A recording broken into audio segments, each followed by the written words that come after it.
Hello, everybody. Welcome to the chat with JC Lopez. And I am JC Lopez.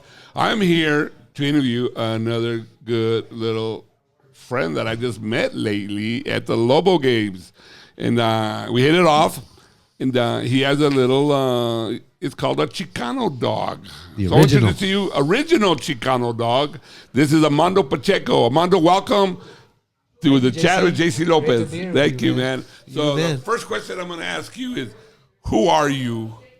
I'm Armando Steve Pacheco. I was born in Old Town in 1964, 61 years old. Been an entrepreneur my whole life. And finally, at 55 years old, I hit on something that can sustain me for the rest of my life. Right on. Right on. Very And that's where lucky. the original Chicano dog came to be. You just said, you know what? By I'm accident. a Chicano, and I like hot dogs. Want to make it a Chicano dog. Exactly. And it's the original. And it's made by an official Chicano también. Yeah. Like they say, the original G, original gangsta, the original Chicano OG, right? I get The a little bit of original. hate for that, Yeah. for That's being all the good. OG, you know. Yeah, you know, the haters are there no matter what we do, right? Yeah. You know, so I love 'em. That's all good. Makes it better. Yeah. So you grew up in here in Albuquerque, Grew up in Old Town. Old yeah. Town, okay. High school. Rio Grande and I-40. Went to Albuquerque High. Bulldogs. Went to San Felipe for 8 years. Oh, and- you're on that kid. Yeah. When I was growing up, all the kids that went to Berkeley schools were bad kids. Turned into the biggest cussers. Yeah. Oh, I joke cuss about like, it, but it I just, cuss like a motherfucker too. Oh, my bad. Anyway, so you got an idea of doing original Chicano dog. So what is a Chicano dog? A Chicano dog, it's a mock of a Chicago dog. If you're familiar with the Chicago dog, it has relish, onions, mustard, green chili, and then I sprinkle it with the red chili salt. Okay. It's Chicago dog, they sprinkle celery salt, if you're familiar with it. Okay. And I created it with tomatoes, but you can't convince a New Mexican to put tomatoes on a hot dog. They're just not going to do it. Even though when you make green chili, you add tomatoes. It's a natural combination. Or on your salsa, huh? When you Salsa, do exactly. yeah. Tomatoes and green chili are a match. Yeah. So you only make one dog? Is that it? Or there's No. chili dogs? Or Yeah, and I have the original Chicano dog is that with what I mentioned. Then you add sauerkraut to that, then you got a Renaissance Chicano dog. Oh, okay. Because you got to be a Renaissance Chicano to eat sauerkraut. Okay. The average Chicano ain't going to So eat I must that. be a Renaissance because I like sauerkraut You're on a my hot Renaissance dog. man. Yeah. Of course you are. Yeah, that goes without saying with that hat you wear at the Lobo games, man. And that alone says it. Yeah. And then I have the ahoo, and that's just plain.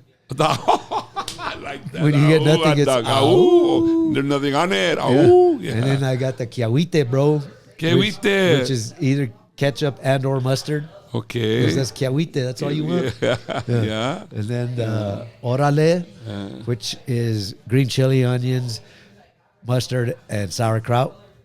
And then the firme, green chili, onions, mustard. And then the dirty dog, which is red chili. Okay. Chili dog. Did I hear that you're getting another one called Mi Chingon or something? The What's mas- that about? yeah, the mas mas chingon. Hey, what's that? And the mas chingon is you can make any dog mas chingon for $1 more by adding a bacon wrapped hot dog and then hot Cheetos on top.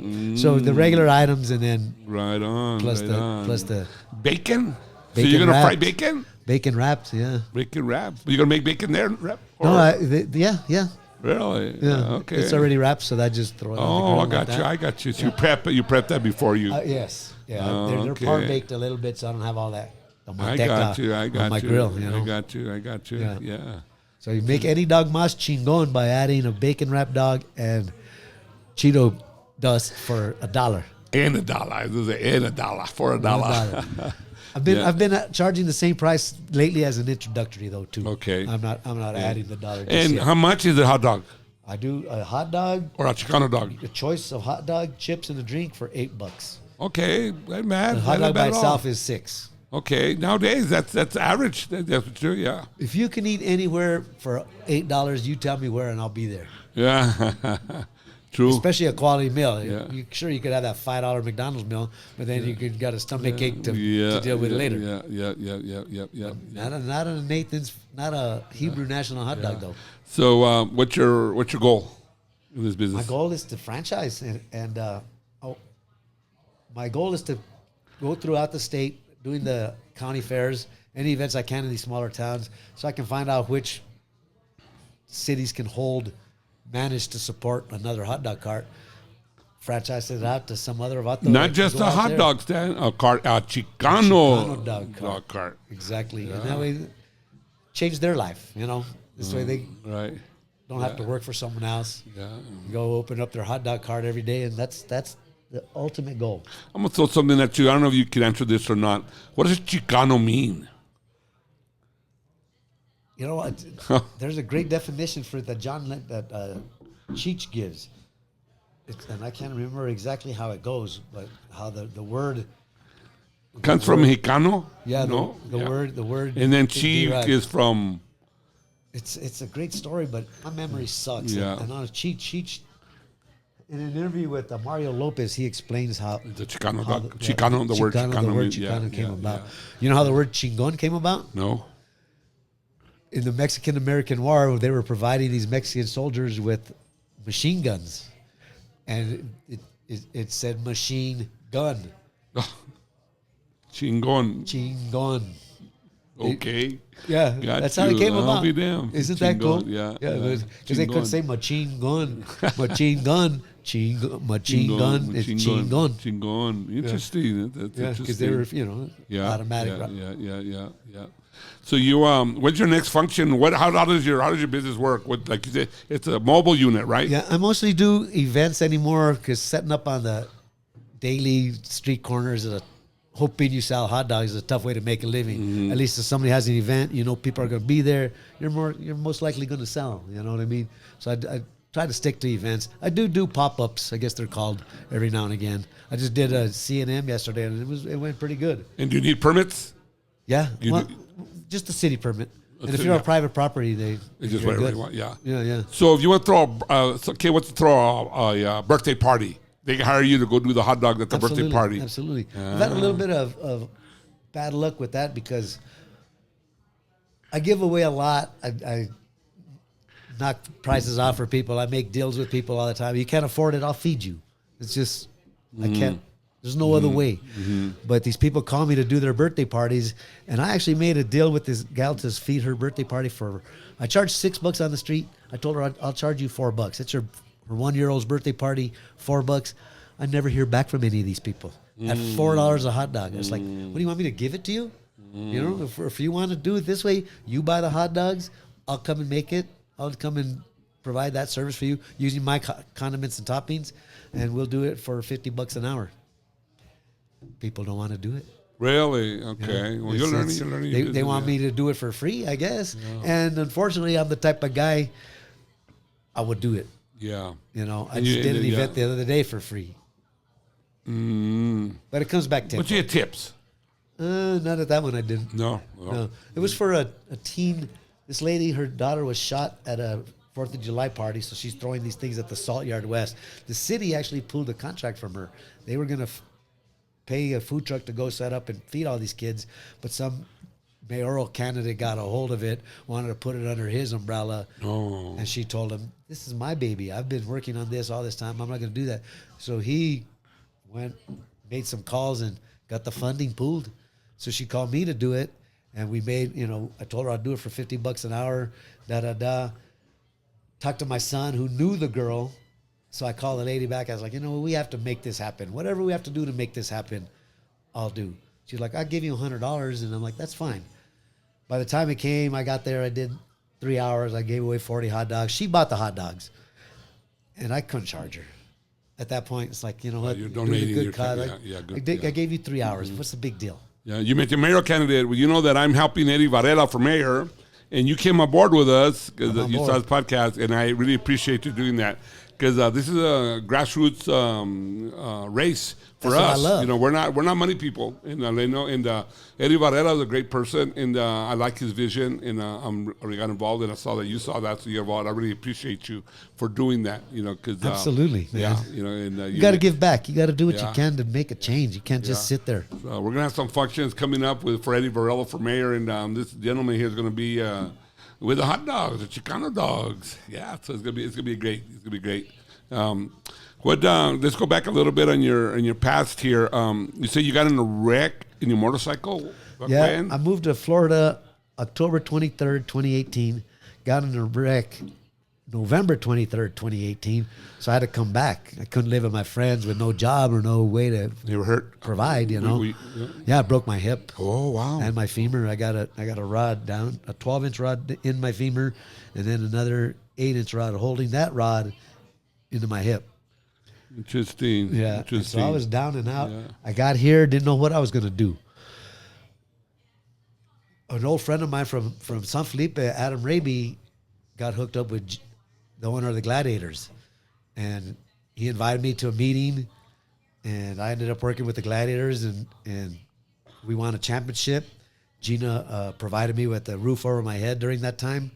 And then after the season was over, I got back with the girl I was with in Santa Fe, and there's a dude on the plaza that's been there 20 years selling carnitas, and he wanted somebody to run a hot dog cart for him in front of a hardware store. And I wasn't doing anything, so I took it on, and I just started developing it. I had that idea for a Chicano dog 20 years ago, a mock of a Chicago dog. We had a basketball team called the Chicano Bulls at one time. Yeah. You know, it's a natural thing, right? Right. So I had the idea for the Chicano dog, and here I was presented with this opportunity to do this. So I'm like, yeah. And then so I just started working on it. And then, so that was 2019, the summer of 2019. Summer of 2020, I'm 55 years old. I was like, I got to try to get a job, get a pension, some kind of pension. Accepted a job with the city of Santa Fe. Job was supposed to start April 10th. COVID happened. No job. So I had to go back out, start selling hot dogs. Turns out one day this lady walks into to Big Joe's hardware store, a beautiful woman. My plan was to go holla at her when she came out. She came out the store. She walked right up to the cart. So we had this interaction. I had customers. We had the conversation was pretty unique.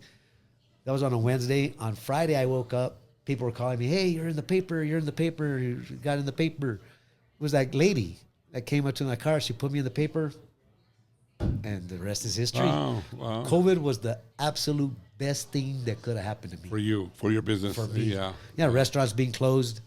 The Santa Fe drive-through lines were long as hell. I was outside, you know. This lady put the article, bam, it was on. Oh, got you. Yeah, so, and I got in the paper 2 more times. I got in a podcast up there. I got in that was in 2019, 2020, 2021. 2022, my mom passed away, and I redeveloped a 1980s habit. Worse than the 1980s, if you know what I mean. Mm-hmm. I could read between the lines. Yeah. And then 2023, my truck kept breaking down. Every time I was ready to get started, my truck would break down. First, transmission. They're called challenges in life that you hurdle over. Yeah, and I just couldn't. So I had 2 years off. So finally, 2024, I started June 1st.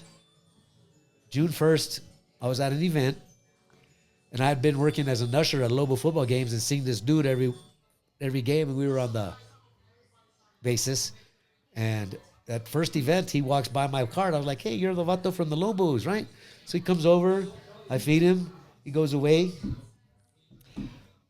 The year before, 2023, there was a lemonade truck at the Lobo game called Fuckers, with PH, right? And so I was talking to him the whole game. I even let my grandson say it. I was like, you can say it if you want. He was like, no, Grandpa, that's a bad word. I'm like, no, it's spelled different. Fuckers. He was 6 years old. He didn't hesitate 1 second to say it. It was awesome. So anyway, I took their sticker, put it on my truck. That first event I showed up to at a food truck park, this guy walks by that I knew from the pit. I fed him. My truck's parked right there. He must have seen the sticker, because about 6 weeks later, I showed up to an event in Rio Rancho at a park. Fuckers Lemonade was there. So I was like, hey, you fuckers are here too. Check out the back of my truck. They see the sticker on the back of my truck. They get so excited and everything like that. Turns out that the lady that owns the lemonade stand is the daughter of the guy that decides who gets into University Stadium. Ray Velasquez. Yeah, yes. That's the pit. There you go. So, runs the food. Yeah, he's the coordinator. So I asked the girl, I was like, well, how do I get into Lobo Stadium? She's like, oh, I'll talk to Ray. She gave me his number. So I called him. I was like, hey, man, the lady that owns Fuckers Lemonade said you're the man that knows the guy. That knows the guy that can get us into UNM. Be like, no, that's me, bro. Guy. I'm the guy. Yes, I'm like, oh, right on. Showing love to someone else's business that I didn't even know.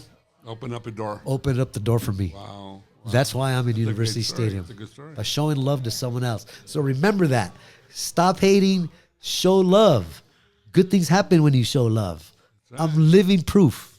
Right on. It's you beautiful. know what? That's awesome, bro. That's good. That's good. That's good. That's good attitude. Good. Way to think like that. Yeah. I'm all about that. I'm all about simple. That. Be nice. People will be nice to you. That's right. And if they're not nice to you, that's their problem. Walk away. Simple that's on you. You treat me bad, whatever. That's on you. It don't affect me in the least. Well, when I met you, I know we hit it off right away. I mean, we're all Chicanos. We're all boys. Viva la raza. We all grew up here. We all relate to the same thing. We grew up both having money and being poor at the same time. Like we've all done that. You talk to everybody like, God, that's my story. I go, wow. And we're not any happier either way. Whether we're broke or whether we're flush. And we're just the same guy. That's right. Yeah. So your plan is to franchise him in the future. Get this thing going. That's my plan. And have you ever thought I'm gonna help you here, bro. I'm gonna help you. We'll talk about this after off the air. There's stuff that I think you could be doing that I can help you with. Absolutely. I know I'm missing some. And with that said, I'm gonna let you go, bro. Anything more? What's on your mind? What's up? Anything that you want to share with your fans? Oh, I know we're talking about. You're gonna be an event this Saturday. This Saturday, I got 2 events Saturday. One is a community appreciation event by some dentist. And Saturday, the date is the what? The 20 what? So that way 19th. Because this is going to be the 12th. The 12th of July, from 10 to 2. Let's see, because we're going to put this on the air. That we're taping this right now, right? So we want to make sure that it gets on before Saturday. That's 2 days from now. So I'll see if Tim can put this on. Because we're here at the Hydro Bar with Tim Baca's Hydro Bar, and he's my producer on this podcast show. So we'll try to get this on the air.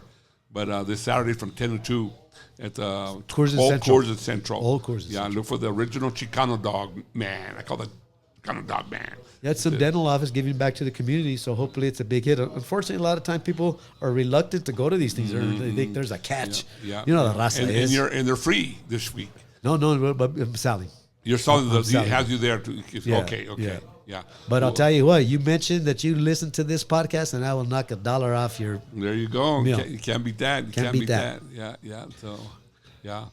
Well, bro, you know what? It's great to meet you. Great to talk about this. We're going to talk more in the future. We'll get together. I've been waiting for this, man. To be honest with you, because when I used to walk into the pit, you changed the energy in the pit. I know. With that badass red hat you had, and you walked in, everybody wanted to know you. Everybody does know you. Everybody likes to know you. Yeah. And I'm like, that's one vato I gotta meet. Yeah. As the original Chicano dog. Yeah. And as you being Chicano, like, I gotta know this man. Yeah. So I've been a Lobo fan all my life, bro. My dad used to take me to the games back at Johnson Gym. Nice. And I remember back in the day with like Mal Daniels and they would be sold out, right? So they would send us over to Carlisle Gym and put it on closed circuit. Is that right? And we'd be watching the game on closed circuit. Is that right? Live from the other gym? From the other gym. I remember that. And that's when they started building the pit. Because it got big. We all became Lobo fans. So I've been going to Lobo games forever. Then I'm a booster. And I help raise money for the student athletes for the scholarships. So I've been doing that for years. So that's my commitment back to the community, where you're not asking for nothing in return. You're just doing what you got to do to help the community. You have to give back, man. And that's why, I think people like me, like you say, when I walk around in the pit, so they know that I've done a lot of stuff for them, so it works out, so. You're uplifting and positive, man. Like I said, I don't think I've ever seen you frown. You're always happy, man. No, if I frown, I'm upside down. Yeah, you must be or asleep. No? Or asleep. No, it's all life is good for me, bro. I've been blessed. I have been blessed. I'm a God-fearing man, and I am, and I believe every day, and I pray every day. And it shows. That my life, and I try to touch other people's lives with that same thing. I do. That you are doing right now. Yeah, we try to do that, and life goes on, and we enjoy what we're doing. I'm trying to change the world, man. You know what I mean? And you know what? You'll do it too. You will do it. You just be positive. Yeah. I like breaking balls as much as anybody and making fun of people, but At the end of the day, I support anybody, man. Yeah. I'll Like do you it. support Eddie Varela from here. Eddie Varela from here, man. That's right. Hell that's yeah. right. Yeah. Yeah. I've never been in big on politics, but I watched your podcast with him and everything he stands for. I Okay. could have said the same thing. And here again, you don't need to be involved in politics. I can just go vote. Yeah, right. If you care about your city, and not just because you live in a good little city, we live in a great city, but there's stuff that happened in Albuquerque that shouldn't give Albuquerque that bad of a name to the world. Right. We have a bad, we're already number one in crime and all this shit. Like, damn, like All we're the not bad that things. bad. No, but man, we got it's to not. change that image. And with new leadership, you change the image. Right, And right. That's the focus. And, we're and doing. everybody always complains, oh, Burke sucks. I hate Burke. I know. can't wait to leave. I tried to leave twice. I got in a motorcycle accident both Come, fucking brings you times. back. Send my ass right back. when you feel like you're getting out, they bring me back in. This is where I belong. After that, it's obvious that this is Yeah. where I belong. Yeah, And I love my city, man. yeah, I don't Absolutely blame love I love my state. I love Santa Fe. I lived in Española. I love Española. Yeah. I'm fortunate that my kids live here. They stayed here. They, of course, to live in Rio Rancho, but still to be Albuquerque. Still here. Yeah, they're both business owners here in town. They're Nice. not going nowhere. My daughter's here, So Albuquerque is a good place to live. And it's, I will never leave here. But but you can't just sit back and watch it destroy itself. Exactly. That's why I stepping up and said I got to do something, for the future. You really fired me up when I watched that interview with you and Eddie, man. Your passion was you love Burke. I do, bro. You fired me up big time, I man. do, Because bro. I me do. too. That's how I feel about this. place. I grew up on the west side, when the West Mesa. I grew up on 49th Street down by Patterley Park, and I've seen the good and the bad, and I've seen the ugly. The ugly is now. Right? It's never It's been worse. now. You know what? Yeah. I do not like 100%. seeing what I'm seeing. 100%. And it's sad that we have to go through all that. And you feel bad for the people that are on the street. You do. I have sympathy. It could be any one of us. Yeah, and it could have been. And the worst part is that they say they want to be on the street. They don't want to be on the streets, But our government, our leadership in Albuquerque permits that. They permit that to be happening. They encourage it, even. And I don't understand how, if you really care about the human beings, that you can let them live on the streets. I do not know how the Cal administration can let them live on the streets. I mean, I don't know, and we're going to try to change it, so that's one thing that, We've lost our way, man. and we got to change this thing, change it for, for the better, bring Albuquerque back to what it was. They're human beings, man. They are human beings. Nobody deserves that. Nobody's, even they're on drugs, then you help them, then you put them in, Yeah. They say, oh, they don't want to help. Yeah, they deep down. If they tell you they don't help, that means they're already mentally, that's why you really need to help them. When they're telling you they don't want help, they want help. They can't even comprehend the whole what meaning means. of that. Yeah. So that's where that's coming from. Talking political here all of a sudden. Yeah, but that's okay, man. It's an important thing because there's no reason for that. Yeah. There are solutions. They're not easy, but it can be managed. It can be managed, and it's true. So, well, that's it. Thank you, bro, for joining me on the chat with JC Lopez, Armando Pacheco, the original Chicano dog. You heard it here first. The future is his. Yeah. Thank you, brother. Thank you. And Thank you. like I said before, come on out. Tell me you watch this podcast, and I'll save you $1. I might even save you $2. And if I really like you, I might even give it to you because that's how I roll. That's right. Well, thank you again, everyone. Thank you for coming. I'm JC, and peace out. Viva la raza.